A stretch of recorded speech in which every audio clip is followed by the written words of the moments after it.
நீங்கள் கேட்டுக்கொண்டிருப்பது HelpAge India Thamaraikulam முதியோர் கிராமத்தில் இருந்து ஒலிக்கும் கடல்வாணி. இந்த நிகழ்ச்சி மூத்த குடிமக்கள் தயாரித்து வழங்கும் அனுபவம். நிகழ்ச்சியை தொகுத்து வழங்குபவர்கள் national institute of social defence, ministry of social justice and empowerment, government of India மற்றும் மீடியா ஃபார் கம்யூனிட்டி ஃபவுண்டேஷன். மேலும் ஹெல்பேஜ் இந்தியா கடலூர் ப்ராஜெக்ட் தலைவர் திரு வேணுகோபால் ராமலிங்கம், ஹெல்பேஜ் இந்தியா கடலூர் இயக்குனர் டாக்டர் திரு சத்யபாபு மற்றும் Kadalvani radio technical person Thiru Manojkumar.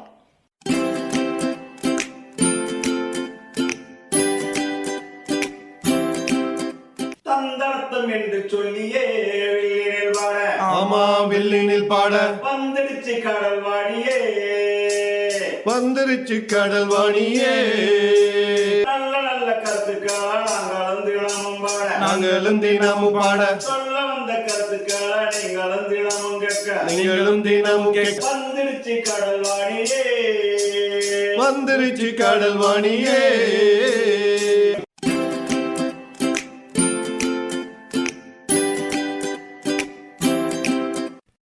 வணக்கம், என் பெயர் கனகமணி. நான் ஹெல்பேஜ் இந்தியாவில் உள்ள அனுபவ நிகழ்ச்சியின் வாயிலாக உங்களை தொடர்பு கொள்கிறேன். இன்று நாம் பேசப்போவது அல்லது ஆராயப்போவது நம்பிக்கை, கடவுள் நம்பிக்கை என்ற ஒரு தலைப்பில்தான். கடவுள் நம்பிக்கை. கடவுள் நம்பிக்கை என்பது நாம் பிறப்புலேயே நம்ம கூட வந்தது. அது தாய் தகப்பனும் மற்ற சூழ்நிலை, இந்த நிலையில் தான் நம்ம கூட அதுவும் வளர்ந்து வந்து கடவுள் நம்பிக்கைன்றதையும் நம்மளுடைய ஒரு முயற்சின்றதும் தனியாக பிரித்து பார்க்க முடியாத அளவுக்கு ஒன்றுக்குள் ஒன்றாகிவிட்டது. கடவுள் நம்பிக்கை, நம் முன்னோர்கள் கடவுள் நம்பிக்கைக்கு தான் அடிப்படையாக, அதாவது முன்னோடியாக எல்லாத்தையும் இந்த கடவுள் நம்பிக்கை வைத்து தான் அவர்கள் செய்தார்கள். அதனால தான் நம்ம வாழ்க்கையும் நன்றாக இருந்தது. வாழ்க்கை மட்டும் இல்லை, அந்த கடவுள் நம்பிக்கை இருக்கும்போது அவர்களுக்கு வந்து தப்பு செய்கிற எண்ணமோ எந்த ஒரு அது என்ன சொல்கிறது, பயப்படுவாங்க. நம்ம இதை செய்யக்கூடாது, இது ஆண்டவன் தண்டிச்சிருவார், நம்ம இந்த மாதிரி தான் செய்யக்கூடாது அப்படின்ட்டு ஒரு உறுதியாக இருப்பாங்க. இந்த இந்திய கிண்டத்தை பொறுத்தவரை கடவுள் என்பவர் நம் கூட நமது சொந்த நிழல் போன்று எந்த நேரமும் நம்முடனே ஒட்டி உறவாடக்கூடிய ஒரு உருவம் தான். உருவம்னா ஒரு உருவம்ன்றதில்ல, அப்படி ஒரு நிலைமையில் தான் இங்கே உள்ளவங்க கடவுளை வச்சுருக்காங்க. அதனால தான் அவங்க வந்து கடவுளை வந்து அவன் இவன்னு கூட சொல்லுவாங்க. அது வந்து மரியாதை குறைவில்லை, அவ்வளவு அந்நியமாக, அவ்வளவு சொந்த உரிமையாக உள்ள ஒரு ஆளைத்தான் நம்ம வந்து மரியாதை இல்லாமையும் சாதாரணமாக பேசுவோம். அந்த மாதிரி தான் அவர்களும் கடவுளை வச்சுருந்தாங்க. பெரும்பாலும் சாமி கும்பிடும்போது கூட என்ன, எப்பா நீ தான்ப்பா என்னை பார்த்துக்கணும், நீ தான் நல்லபடியாக என் பிள்ளைங்களெல்லாம் வச்சுருக்கணும், எனக்கு எதுவும் தெரியாது, நீ பாரு அப்படின்னு நீ வா போன்றது வந்து நாம் யாரும் அதை வந்து மரியாதை குறைவாக எடுத்துக்கூடாது. அந்தளவுக்கு அவங்க வந்து ஆண்டவங்ககிட்ட நெருங்கி இருக்காங்க. அந்த உரிமையில் தான் அவங்க அப்படி பேசுகிறாங்க. அதை தான் நம்ம புரிஞ்சுக்கணுமே ஒழிய, ஐயோ கடவுளை போய் நீ சொல்கிறாங்க அவன்னு சொல்கிறாங்க அப்படின்னு நம்ம எண்ணவே கூடாது. ஒரு குழந்தை உருவாகும் போதே இந்த கடவுள் நம்பிக்கையும் சேர்ந்தே உருவாகி விடுகிறது. அது பெற்றோர் மூலமாகவோ, அது பிறந்த பிறகு அதோட சுற்றுச்சூழல், தெரிஞ்சவர்கள், அறிந்தவர்கள், இப்படி மூலமாக அது வளர்ந்து, குழந்தை வளரும்போது அந்த நம்பிக்கையும் வளர்ந்து விடுகிறது. ஒரு காலகட்டத்தில் கடவுள் நம்பிக்கை என்பது ஒரு ஆளை, ஒரு ஆணோ பெண்ணோ அந்த நபரிடமிருந்து பிரிக்க முடியாத அளவுக்கு ஒன்றோடு ஒன்றாக கலந்து விடுகிறது. இன்னொன்று, இந்த மாதிரி ஒரு நம்பிக்கை இருக்கும்போது தான் அவர்கள் வந்து வாழ்க்கையில் வரக்கூடிய கஷ்டங்களை சமாளிக்கும் ஒரு திறனையும் பெறுகிறார்கள். ஏதாவது ஒரு கஷ்டம் எல்லாம் அவன் பார்த்துக்குவான், அவனை மிஞ்சினு என்ன நடக்க போகுது, விட்டுருங்க கவலைப்படாதீங்க அப்படின்ற மாதிரி தான் ஒரு நிலையில் அவங்க வாழ்க்கையை ஓட்டிடுறாங்க. எனக்கு என்னன்னாலும் நான் அவன் கையில் ஒப்படைச்சிட்டேன்னா அதோடு நான் விட்டுருவேன், எப்படியோ அவர் பார்க்கட்டும், நல்லபடியாக நடத்தட்டும் அப்படின்ட்டு அவ்வளோ சர்வசாதாரணமாக ஒரு கஷ்டமான விஷயத்தை கூட அவ்வளோ எளிதாக்கிக்கிறாங்க. ஏன்னா அதை வந்து அவர் கையில் ஒப்படைச்சிட்டோம் அப்படின்ற ஒரு நம்பிக்கையில், இந்த ஒரு நம்பிக்கையினால் அவங்க வந்து எளிதாக வாழ்க்கையில் ஏற்படும் இன்னல்களையோ கஷ்டங்களையோ துன்பங்களையோ கடந்து வந்துடுறாங்க. இப்போ ஒரு பெண்ணை மனம் செய்து கொடுக்குறாங்கன்னு வைங்க, அந்த பெண்ணு போன இடத்துல அவளை சரியில்லை அப்படின்னா கூட சரி பார்ப்போம், ஆண்டவன் நல்ல வழி காட்டாமலாம் விட்டுருவான், நம்ம நல்லபடியாக வளர்த்தோம் கட்டி கொடுத்தோம், ஒன்றும் பிரச்சனை இருக்காது, அதெல்லாம் சரி வந்துடும், யாரும் இதுக்காக ஒன்றும் இது பண்ண வேணாம். இப்போ இந்த காலம் மாதிரி எடுத்த உடனே சரி சரி அது சரியில்லை இதோட விட்டுருவோம், ஒரு வழி பண்ணிடுவோம் அப்படின்ற ஒரு மென்டாலிட்டி அப்போல்லாம் கிடையாது.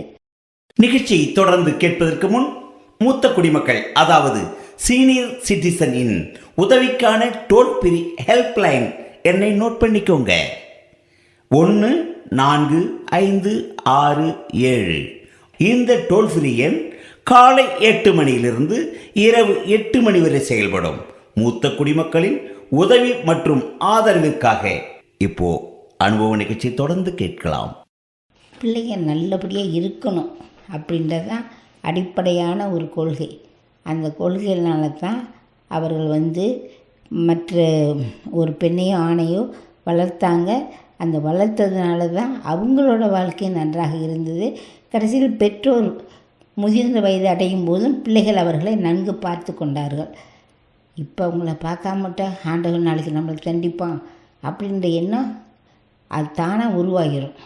நம்ம அம்மா அப்பாவை நல்லா பார்த்துக்கணும், ஒரு தாய்க்கு செய்யக்கூடியதான் நம் பெரிய புண்ணியம் அப்படின்ற அளவுக்கு அவங்களாம் அதை உணர்ந்து செய்தாங்க.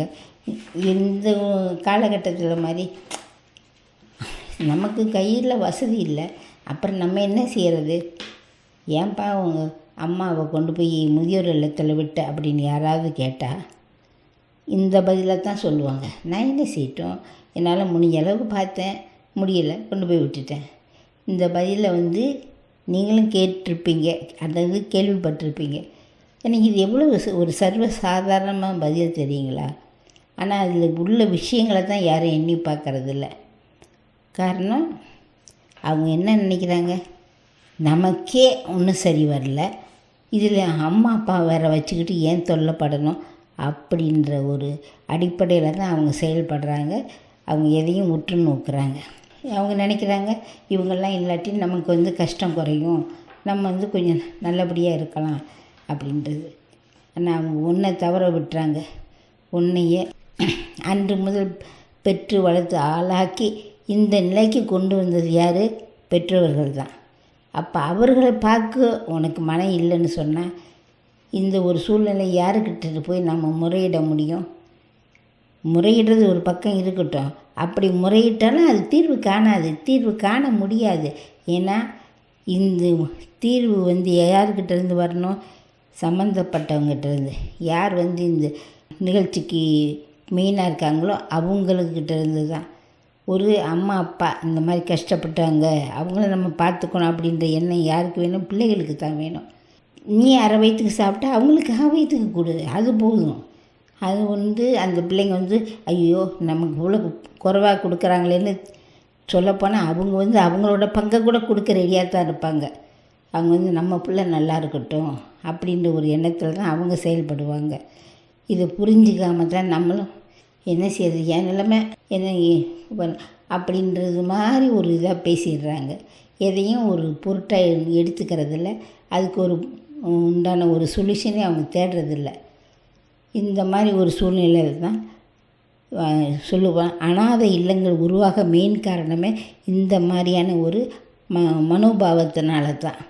கொஞ்சம் அவங்களுக்கு முடியலன்னா சரி சரி முடியல, ஏன் அந்த சம்மந்தப்பட்ட நபரோட கணவரோ அல்லது மனைவியோ பேசாமல் உங்களை கொண்டு போய் அங்கே விட்டுருவோம், கொஞ்ச நாளைக்கு அவங்க அங்கெல்லாம் நல்லா தானே இப்போ பார்த்துக்கிறாங்க, நல்லா இருப்பாங்க, நம்ம வேணுமா இடையில போய் பார்க்கலாம் அப்படின்னு சொல்லி கொண்டு போய் விடுவாங்க.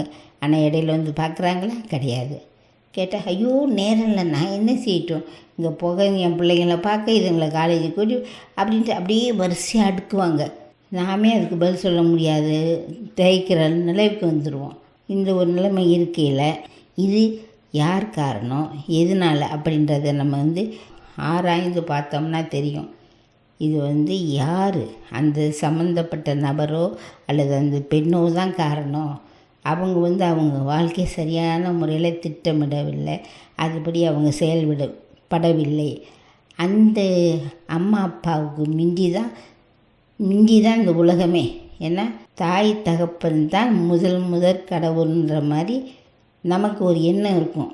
ஆனால் அந்த ஆரம்பத்தில் இருந்த அந்த எண்ணம் அந்த கொஞ்ச நாளையில் ஒரு கஷ்டம் வரும்போது அதெல்லாம் பறந்து போயிடுது.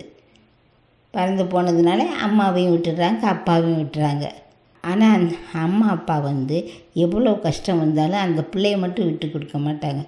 அவன் என்னம்மா செய்வான், அவனுக்கே 2 பிள்ளைகள் இருக்குது, அதுகளை வச்சு அவன் பார்க்கணும்னு சொல்லி அவனே கஷ்டப்படுறான். அப்புறம் நான் போய் அங்கே உட்காந்துக்கிட்டு நல்லாவா இருக்குது. ஒரு முதியோர் இல்லத்தில் உள்ள ஒரு பெண்மணி சொல்லக்கூடிய இது. அதனால தான் நான் அப்படி வந்துட்டேன். நமக்கெல்லாம் ஒன்றும் பிரச்சனை இல்லை, இந்த காலம் முடிஞ்சிருச்சு, கொஞ்சம் காலத்தில் போக போகிறோம். இனி அவங்களாவது நல்லா இருக்கட்டும், நம்ம ஏன் அவங்க வாழ்க்கைக்கு தொந்தரவு கொடுக்கணும்னு சொல்லித்தாம்மா நான் இப்படி தனியாக இருக்கிறேன். இப்போ இங்கே வந்ததுலே ஒன்றும் பிரச்சனை இல்லை, ஏதோ நேரத்துக்கு சாப்பாடு கிடைக்குது, கொடுக்குறாங்க, சாப்பிட்றோம், நிம்மதியாக இருக்கிறோம். அப்படின்ற அளவுக்கு அவங்க எல்லாத்தையுமே ஒரு எல்லைக்குள்ளே கொண்டு வச்சுக்கிறாங்க. பிள்ளைகளும் குறை சொல்கிறதோ வேறு யாரையும் குறை சொல்கிறதும் கிடையாது. இந்த மாதிரி ஒரு சூழ்நிலை இருக்குது. என்ன ஆச்சுன்னா முதியோர்கள்லாம் இருக்க பெருகத்தான் செய்ததை தவிர இன்னும் குறையிற பாட்டை காணும். இது ஏன் அப்படின்றத பலரும் சிந்தித்து இதுக்கு ஒரு நல்ல ஒரு நிலையை கொண்டு வந்தால் நிச்சயமாக முதியோர் இல்லங்கள் குறையலாம்.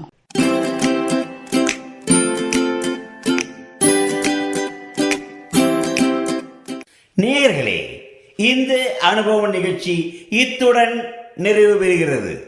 உங்களிடம் இருந்து விடைபெறுவதற்கு முன் மூத்த குடிமக்களின் அதாவது சீனியர் சிட்டிசனின் உதவிக்கான டோல் ஃப்ரீ ஹெல்ப்லைன் எண்ணை உங்களுக்கு ஞாபகப்படுத்துகின்றேன்.